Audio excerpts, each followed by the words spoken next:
I write fake news. I'm a bad person. It's okay. There's no need to jump in to reassure me otherwise. I'm not being self-deprecating, just stating a simple fact. I actively contribute to the evil in the world. I'm a writer. I write fake news. You know the kind. Anything that makes your auntie Linda post poorly spelled rants on Facebook. Anything that confirms the worst suspicion of your racist cousin. Anything that makes your mom call you to warn you about going to the mall alone. It's easy to do. Here, let me show you. Black Lives Matter. Black Lives Matter planted a massive jihad. What the Obamas don't want you to know. That took 10 seconds. I literally just threw those words together for the rest of the article. I will create a little bit of internet gossip from shady sources, cite a couple of conspiracy theories, and just straight up invent some quotes. I'll have it finished and online in 30 minutes, 20 if I don't bother to spell check. I don't believe in any of the nonsense that I write, but it makes me, if not a fortune. That's enough to get by on with a minimal amount of work. And really, isn't that the dream? It was mine, at least until it became apparent that I'm a bad person. I got the first email almost a week ago. I usually don't check my emails during the day, but something about the subject line of that one made me click. It only said, "Hello, James." It caught my attention because it was sent to my write-in email, and I always use another name for anything I publish. Every Stone. The email read, "Hello, James. I would like to take this opportunity to introduce myself formally. My name is also James, and I am a big admirer of your work. I find it fascinating how a person such as yourself can spin fresh yarns day in and day out. You've got a finger on the pulse, James. You are quite the cultural empath.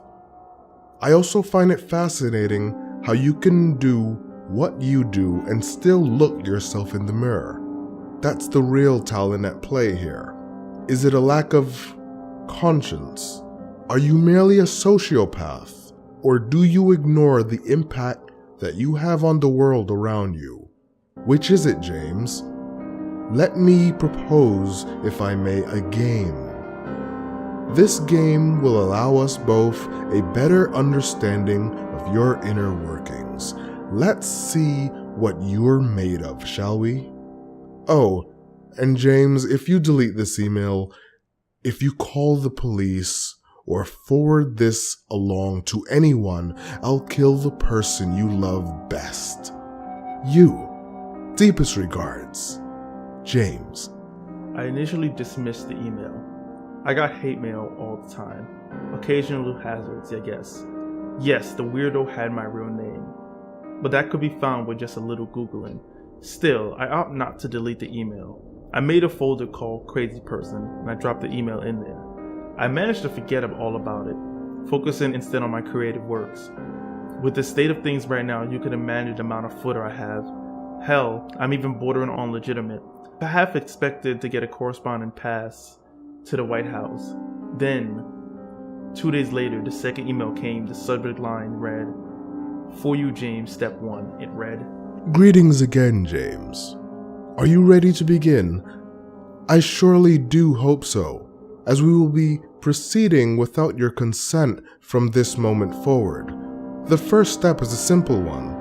Contact your editor at the esteemed publication patriotjustice.net. Demand to have every article you've authored stripped from the site. Regardless of the response, if the content is not removed by tomorrow morning, when you awake, there will be consequences. Best of luck in your endeavors, James." Well, I certainly wasn't going to do that. First off, I had already signed away any rights I had to the content when I published it. I mean, what was I going to do with the stuff anyway? Second, there was no way that the editor would pull it. I made a few $100 an article, so I knew that what the editor was made had to be absurd. He was not going to just pull those things down, not with the number of clicks they got. I threw the email into Crazy Person folder with the first one and went on with my day.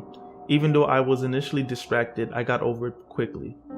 Managed to write a couple of articles about a homegrown militia of proud patriots and a Judas plan to burn little blonde girls and industrial chemicals found in chemtrails. It was good stuff if I had to say so myself. That night I slept deeply.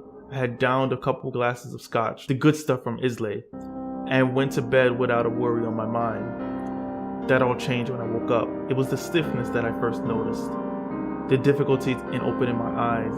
I felt like I used to in college after a night of slamming Four Locos and trying to feel if sorority girls would vomit in their hair. My mouth was dry and my face hurt.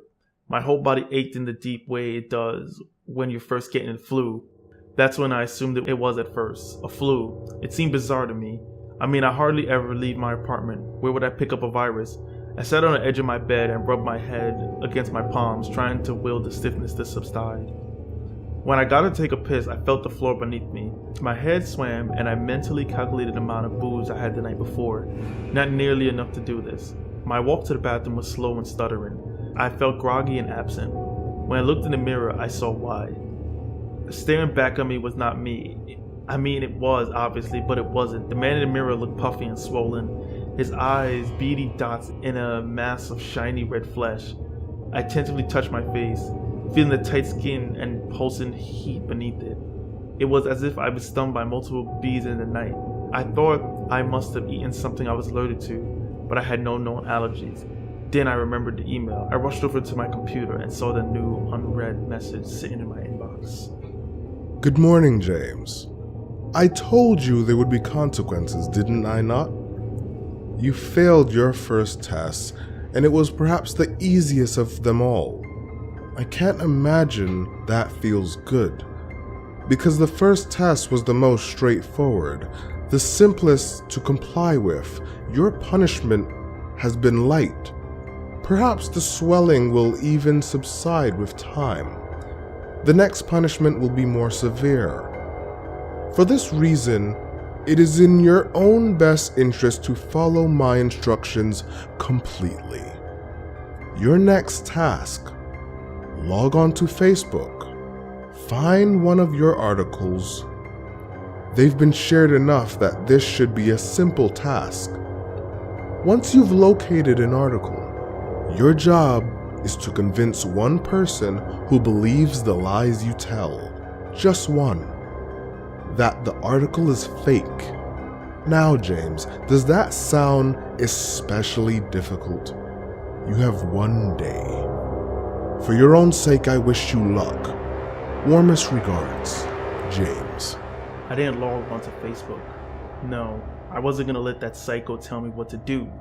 Instead, I searched every inch of my apartment, all 200 square feet of it. There has to be some way for this person to have done what he did.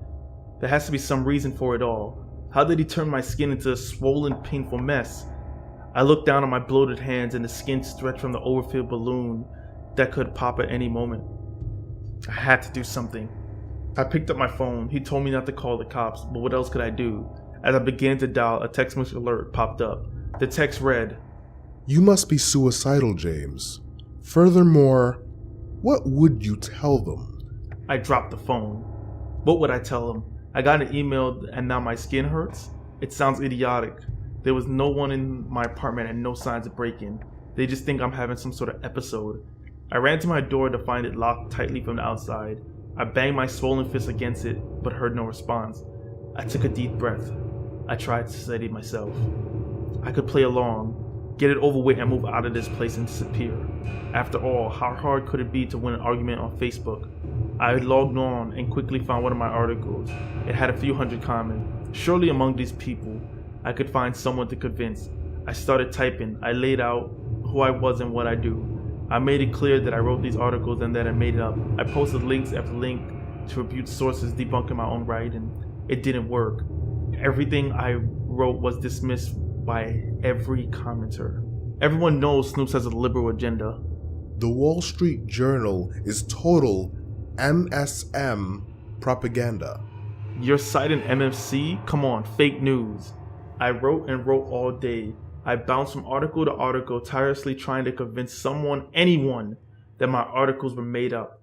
I showed screencasts of my work in progress, of emails where my editor asked for more sensationalism, Photoshop. I'm so sick of MSM trying to discredit independent journalists, but nothing worked. By the time midnight rolled around, I was exhausted and defeated. I drank energy drink after energy drink and convinced that I could only stay awake, nothing bad would happen to me. It didn't work. I fell asleep upright in my chair. I awoke in the early morning hour in pain. My nerve endings felt as if they were on fire, and the stubble back and forth movement of the air from my fan ignited my skin. Blinding sparks of light coursed behind my eyelids, and I felt as if I could not breathe. I staggered to my feet and made my way to the bathroom. Every step was agony. It felt as if my skin had been stripped from my bare feet. I looked in the mirror to confirm the source of my pain. My skin, still swollen from the day before, was now raw and red, with the jagged outline of a deeper crimson peppered along my body. Puzzles have formed on the skin of my face, pale and full of liquid. I started to hyperventilate, tears leaking from my eyes as the air burned from my throat and lungs. Tears leaking from my eyes as the air burned my throat and lungs. Finally, I made my way back to my computer and turned it on. The next email was there. I fought back tears and ignored it. Instead of opening the email, I googled my symptoms. Maybe I thought if I knew what it was, I could work to fix it. Maybe I wouldn't have to open the next email. I went down a rabbit hole of symptom checkers, one after another, until I landed on a likely culprit: chemical burns. I looked around my room until my eyes landed on a slowly hissing air vent among my bed. I stood on my bed and closed it tightly, inhaling pain as I did so. I laid back on my bed and curled into the fetal position. The sheets stung my skin, and I could feel wetness when the pustules had burst. Hello, James. Pleased to note that you were up and around early this morning. There's nothing like an early start to make one feel on top of his life, no? I have another task for you today. I have hope that you might complete it despite your abject failure to do so with yesterday's assignment. Today's may be the simplest of all. I would like you, if you would be so kind, to call any friends that you may have and tell them what you do. Just call your friends, James. Tell them who you are. You must speak to them on the phone, and they must be a true friend. You have one day to call all to whom this may apply, with utter sincerity, James. I read and reread the email. That was it? I could do that. I could do that and it would be all over. I smiled, feeling the pinch of my skin and a warm trickle where something burst. Call my friends. I sat down and started to make a list of contacts, true friends. I came up blank. There was my editor that we didn't speak outside of work, a half dozen ex-girlfriends, but they wouldn't take a call from me. Who else? I squeezed my eyes shut and thought. Visions of former college roommates and fraternity brothers swam in front of me. None that I call a friend. None that I've spoken to in over 5 years. I scrolled through my contact list. There were girls I met at bars who never returned my calls. There were other writers who I maybe exchanged 5 words with. I decided to stop trying to figure out what consisted a true friend. Instead, I started calling. Several people in a row hung up on me without speaking. The next person called me an asshole first. The few people I was able to get through didn't recall ever giving me their numbers and didn't care what I did for a living. I gave up. Defeated and in pain, I sat down on my bed and cried. The sound of a text message gave me the sense of hope until I saw who it was. Hello, James. No friends? Well, I never would have supposed it. Good night. When I woke up this morning, I couldn't move. I stared in horror at my arms, lying uselessly at my sides while I tried to shift them. I was paralyzed. Despite my immobility, pain leapt through my nerve endings wherever my sheets touched my skin. I began to scream, crying out for someone to hear me, to rescue me from this nightmare. No one did. Next to my bed, my laptop blinked to life. I strained my neck towards it. Leaning was the only part of my body that would move. There on the screen was an email already open. Good morning, James. And what a fine morning it is, don't you agree? I have taken the liberty of installing a voice recognition software on your computer. This will allow you to type without necessarily using the use of your hands, which I gather are quite incapacitated. Your final task will require some speech to text, as I need you to profess your true nature to the internet at large. Be ignored online, and you will be ignored in your physical state. Make yourself heard, James. If you are able to successfully accomplish this, I may send someone to see about feeding you. I'm quite afraid that the paralyzation is permanent, but it would be a fright to have you starve to death in that woefully filthy apartment. Wouldn't you say? May goodness and luck be on your side. Your eternal servant, James. So you see, I'm a bad person. I really am. After a career of lying and spinning alternate facts, I need you to believe me. Please believe me.